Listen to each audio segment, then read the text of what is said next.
It's crazy to think like our world has become so technologically advanced that you have to hold clinics just to know how to lock your car nowadays. It's kind of crazy.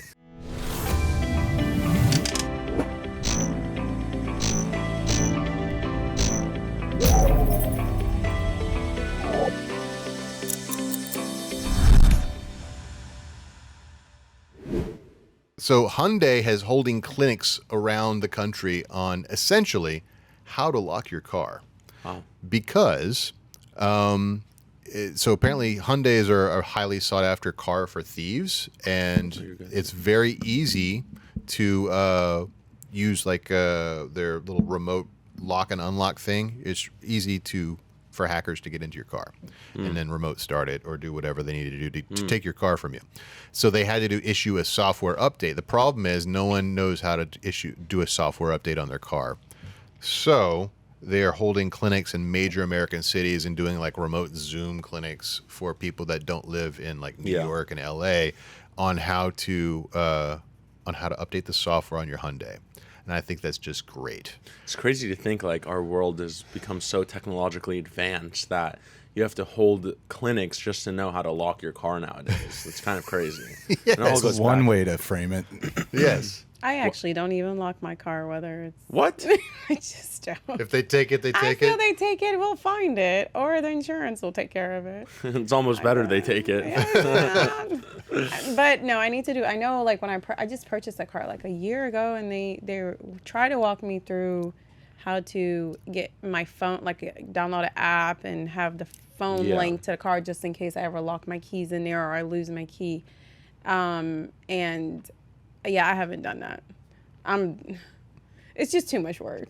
But you were saying that if you plug your phone up to the car, Oh yeah. your data is... This is a story that's a couple weeks older, but like I follow privacy stories, obviously, and there was a privacy watchdog, like security audit group that put out a report that said of all the devices that are in our personal orbit, cars are the biggest privacy nightmare that exists. Because like what happens if you have a newer car and you plug your phone in, it starts downloading all your contacts and syncs your call logs.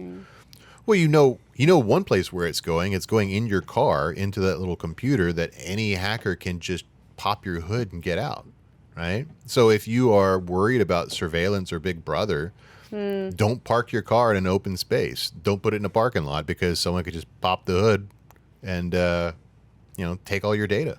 Oh, my data's not worth anything, so it's okay. Yeah, same. It's not worth anything, but let's say, nobody here at this table has ever been falsely accused of a crime or been under investigation or had family members that have been falsely accused of a crime or been under investigation. And then some intelligence organization just says, Actually, okay, we're going to pop the hood and pull all your data and look at all your call metadata. Yeah.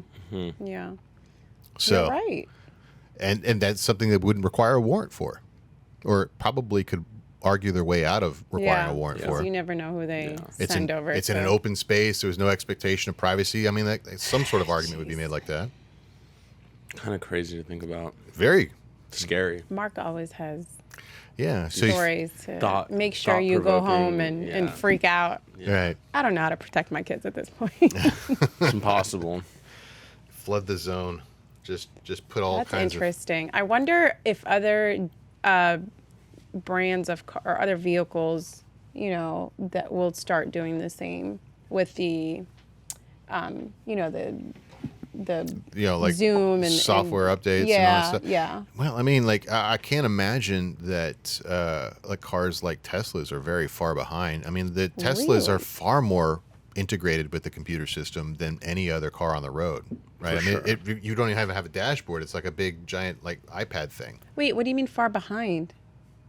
Like there's just so much information. I think you said far behind, but you meant the other way ahead. around, right? Okay, I was like, ahead, I got right? confused. Far ahead, yeah. Sorry. But and they've also got like I don't know, just like Michael Scott. I just say words and I don't know what the sentence is going to be until I finish it. So well, you were talking about other car brands. This came from the TikTok trend. Like, it's probably 2 years old now. It was over COVID of people stealing Kias and Hyundais because of a vulnerability in that system. Oh. So it's specific to those two at least. Gotcha. Is it because they're overseas vehicles? They're not American based? I mean, I just think No. Hyundai no and way. Kia Like, are both Korean brands, right? So it could be just a common supplier or software thing. I'm sure it has more to do with like the tech side and how these vehicles are just becoming more and more technological. I mean, I'm sure, you think about what you're saying. It's like, so does that mean every time I plug in my phone to Apple CarPlay, then Apple's getting all my information like from my car, or vice versa? The car company's getting all my information from Apple, like. Oh, absolutely. Yeah, that is. Probably. Yeah, definitely. I know when I got in a car accident, they pulled out something from the vehicle where it tells you, of course, how fast I was going. What's it called? Black box. Yeah, the right? black box. So now with all this technology that's going on, I can't imagine them not having more information. For sure. But they might even have a camera in there we don't know about.